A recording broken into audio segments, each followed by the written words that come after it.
Je vous emmène aujourd'hui à l'Agora romaine d'Athènes.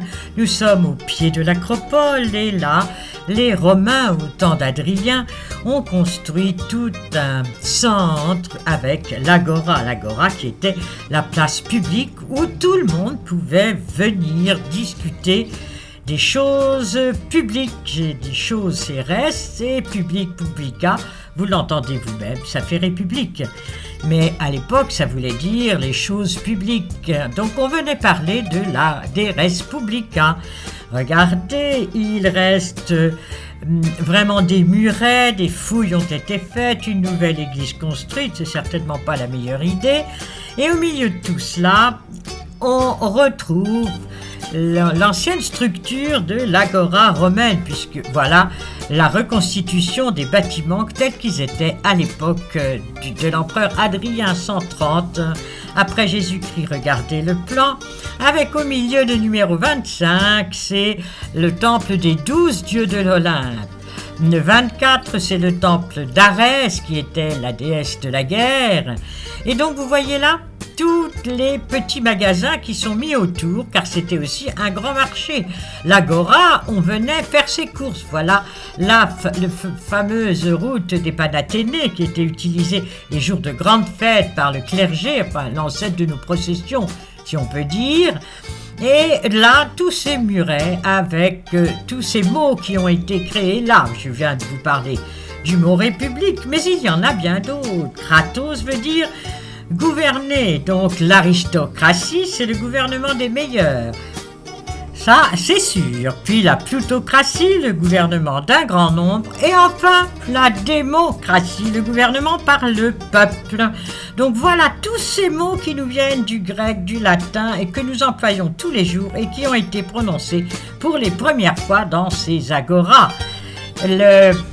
Adrien, Jules César, plus tard, a fait créer cette tour des vents avec les différents vents représentés, tous ceux qui vont souffler vers l'est, l'ouest. Il y a 8 côtés, les 8 directions du vent. Ici, c'est Borée qui est le vent froid, il souffle dans sa corne, du vent glacé. Puis il y a Zéphyr qui jette des fleurs, qui a un vent doux.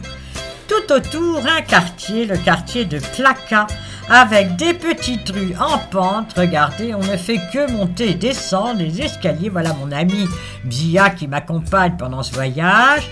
Et là, les tables, car vous savez, les Grecs, à partir de 3h de l'après-midi, ils sont au café jusqu'au milieu de la nuit. Hein. Oui, n'hésite pas. Voilà ici la bibliothèque d'Adrien, toujours cet Adrien, 130 après Jésus-Christ.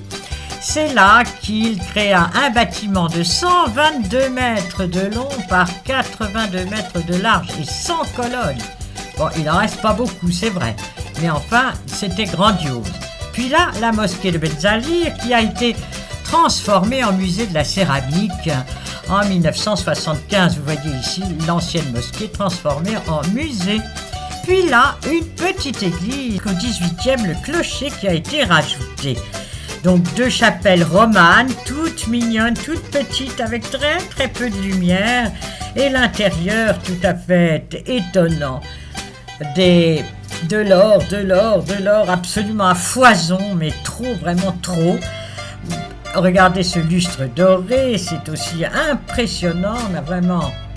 Voilà la chaire avec le Saint-Esprit pour que le prêtre soit inspiré, les fresques du 19e siècle et les fresques des 2 chapelles des latérales sont de 1930.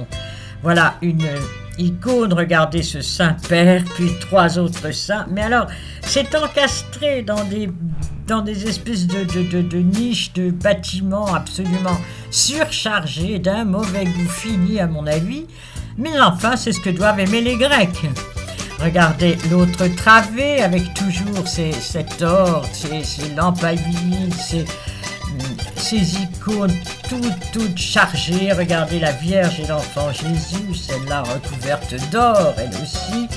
Le petite chose pour les processions, en bois peint 18e siècle, ça c'est plus amusant, c'est nettement moins lourd que les autres.